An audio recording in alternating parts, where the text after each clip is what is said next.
Bereshit, Genesis 19 through 21. And the two messengers came to Sodom in the evening. And Lot was sitting in the gate of Sodom. And when Lot saw them, he rose up to meet them. And he bowed himself with his face toward the ground. And he said, "Look, please, my masters, please turn into your servant's house and spend the night with me, and wash your feet, and rise up early and go your way." And they said, "No, but let us spend the night in the open square." But Lot urged the messengers strongly, and they turned into him and came into his house. And Lot made them a feast and baked unleavened bread, and they ate. Before they lay down, the men of the city, the men of Sodom, both old and young, all the people from every part surrounded the house, and they called to Lot and said to him, "Where are the men who came to you tonight? Bring them out to us, and let us know them." So Lot went out to them through the doorway. He shut the door behind him and said, "Please, my brothers, do not do evil. Look, I have two daughters who have not known a man. Please let me bring them out to you, and do to them as you wish. Only do no deed to these men, because they've come under the shadow of my roof." But they said to Lot, "Stand back."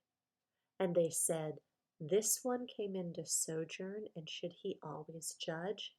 Now we're going to treat you worse than them." And they pressed hard against the man Lot and came near to break down the door. But the men who were sojourning reached out their hands and pulled Lot into the house with them and shut the door. Then they struck the men of the city who were at the doorway of the house with blindness, both small and great. They wearied themselves to find the door. And the sojourners said to Lot, "Do you have anyone else here, a son-in-law, and your sons and your daughters, and whomever you have in the city? Bring them out of this place, for we're going to destroy this place. There is a great cry against them." And that cry has grown great before the face of Yahovah, and Yahovah has sent us to destroy it. And Lot went out and spoke to his sons-in-law, who had married his daughters, and said, "Get up, get out of this place, for Yahovah is going to destroy the city." But to his sons-in-law he seemed to be as one joking. And when morning dawned, the messengers urged Lot to hurry, saying, "Get up, take your wife and your two daughters who are here, lest you be consumed in the punishment of the city." And while he loitered, the men took hold of his hand and his wife's hand and the hands of his two daughters, Yehovah having compassion on him. And they brought him out and set him outside the city. And it came to be, when they had brought them outside, that he said, "Escape for your life. Don't look behind you. Don't stay anywhere in the plain. Escape to the mountains, lest you be consumed." And Lot said to them, "Oh no, Yahovah. Look, please, your servant has found favor in your eyes, and you have increased your loving commitment, which you have shown me by saving my life. But I'm unable to escape to the mountains, lest calamity overtake me and I die. Look, please, this city is near enough to flee to, and it's small. Please let me escape there. Is it not a small matter? And let my life be saved."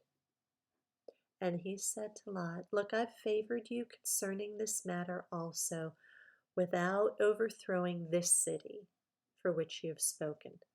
Hurry, escape there, for I'm not able to do any deed until you arrive there." So the name of the city was called Zoar. The sun had risen upon the earth when Lot entered Zoar, and Yahovah rained sulfur and fire on Sodom and Amorah from Yahovah out of the heavens. So he overthrew those cities and all the plain and all the inhabitants of the cities and what grew on the ground. But Lot's wife looked back from behind him, and she became a post of salt. And Abraham arose early in the morning and went to the place where he had stood before Yahovah, and he looked out towards Sodom and Gomorrah, and towards all the land of the plain. And he looked, and he saw the smoke of the land, which went up like the smoke of a furnace. Thus it came to be, when Elohim destroyed the cities of the plain, that Elohim remembered Abraham, and sent Lot out of the midst of the overthrow, when he overthrew the cities in which Lot had dwelt. And Lot went up out of Zoar, and dwelt in the mountains, and his 2 daughters were with him, for he was afraid to dwell in Zoar, and he and his 2 daughters dwelt in a cave. And the firstborn said to the younger, "Our father is old. There is no man on earth to come in to us, as is the way of all the earth. Come, let us make our father drink wine, and lie with him, so that we preserve the seed of our father." So they made their father drink wine that night, and the firstborn went in and lay with her father. And he was not aware of it when she lay down or when she arose. And it came to be, on the next day, the firstborn said to the younger, "See, I lay with my father last night. Let us make him drink wine tonight as well. And you go in and lie with him, so that we keep the seed of our father." So they made their father drink wine that night as well.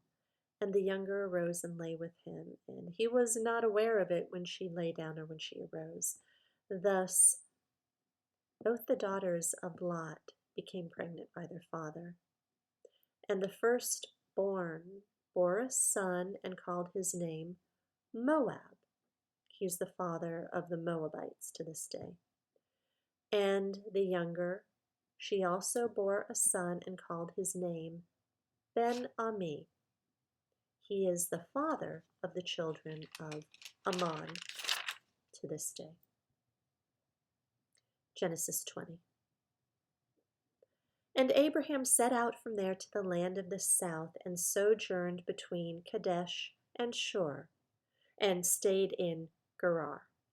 And Abraham said concerning Sarah his wife, "She is my sister." And Abimelek, sovereign of Gerar, sent and took Sarah. But Elohim came to Abimelek in a dream by night and said to him, "You're a dead man because of the woman who you've taken. She is a man's wife." However, Abimelek had not come near her, and he said, "Yahovah, would you kill a righteous nation also? Did he not say to me, 'She's my sister'?" And she, even she herself, said, "He is my brother." In the integrity of my heart and in the innocence of my hands I have done this. And Elohim said to him in a dream, "Yes, I know that you did this in the integrity of your heart, and so I kept you from sinning against me. For this reason, I did not let you touch her. And now return the man's wife, for he is a prophet, and let him pray for you, and you live. But if you don't return her, know that you shall certainly die, you and all that are yours." So Abimelek rose early in the morning and called all his servants and spoke all these words in their hearing. And the men were greatly frightened. And Abimelek called Abraham and said to him, "What have you done to us? In what have I sinned against you that you have brought on me and on my reign a great sin? You have done matters to me that should not be done. And Abimelech said to Abraham, What did you have in view that you have done this matter? And Abraham said, Only because I said to myself, The fear of Elohim is not in this place, and they shall kill me for the sake of my wife. And yet she is truly my sister. She is the daughter of my father, but not the daughter of my mother. And she became my wife. And it came to be when Elohim caused me to wander from my father's house that I said to her, This is your loving commitment that you should do for me in every place where we go. Say of me, He's my brother. Then Abimelech took sheep and cattle and male and female servants and gave them to Abraham, and he returned Sarah his wife to him. And Abimelech said, See, my land is before you, dwell wherever it is good in your eyes. And to Sarah he said, See, I've given your brother 1,000 pieces of silver. See, it is to you a covering of eyes before all who are with you and before all others, and you are cleared before everyone. And Abraham prayed to Elohim, and Elohim healed Abimelech and his wife and his female servant, so they bore children. For Yahovah had closed up all the wombs of the house of Abimelech because of Sarah, Abraham's wife. Genesis 21. And Yahovah visited Sarah as he had said, and Yahovah did for Sarah as he had spoken. And Sarah conceived and bore Abraham a son in his old age at the appointed time of which Elohim had spoken to him. And Abraham called the name of his son who was born to him, who Sarah bore to him, Yitshaq.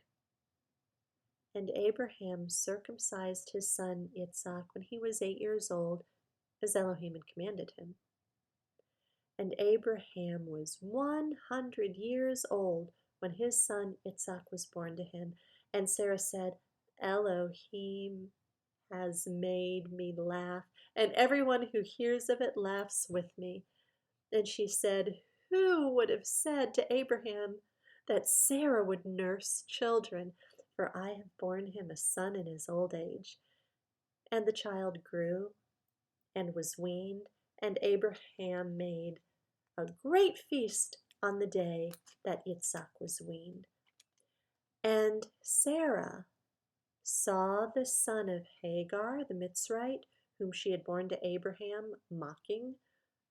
So she said to Abraham, Drive out this female servant and her son, for the son of this female servant shall not inherit with my son Yitshaq. And the matter was very evil in the eyes of Abraham, because it was his son. But Elohim said to Abraham, Let it not be evil in your eyes, because of the boy and because of your female servant. Whatever Sarah has said to you, listen to her voice, for in Yitshaq your seed is called. And the son of the female servant, I will also make a nation, because he is your seed. And Abraham rose early in the morning and took bread and a skin of water, which he gave to Hagar, putting it on her shoulder, also the boy, sent her away. And she left and wandered in the wilderness of Beersheba. And the water in the skin was used up, and she placed the boy under one of the shrubs. And she went and sat down about a bow shot away, for she said, Let me not see the death of the boy.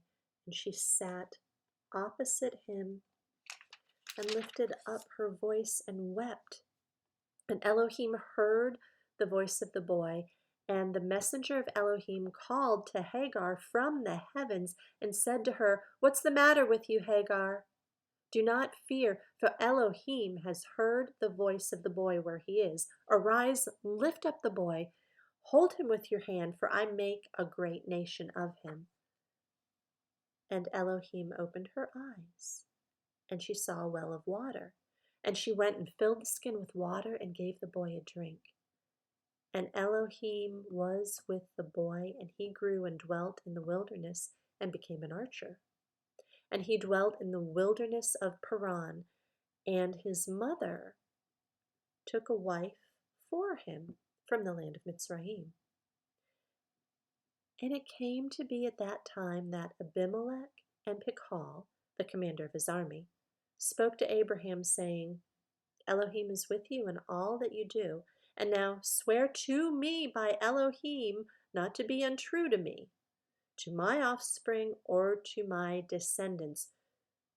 Do to me according to the loving commitment that I have done to you and the land in which you have sojourned." And Abraham said, "I swear." And Abraham reproved Abimelek because of a well of water which Abimelek's servants had seized. And Abimelek said, "I do not know who has done this deed, neither did you inform me, nor did I hear of it until today." So Abraham took sheep and cattle and gave them to Abimelek, and the two of them made a covenant. And Abraham set 7 ewe lambs of the flock by themselves. And Abimelek asked Abraham, "What are these 7 ewe lambs which you have set by themselves?" And he said, "Take the 7 ewe lambs from my hand to be my witness that I have dug this well." So he called that place Beersheba, because the two of them swore an oath there. Thus they made a covenant at Beersheba. And Abimelek rose with Pichal, the commander of his army, and they returned to the land of the Philistines. And he planted a tamarisk tree in Beersheba, and there called on the name of Yahweh, the everlasting El. And Abraham sojourned in the land of the Philistines many days.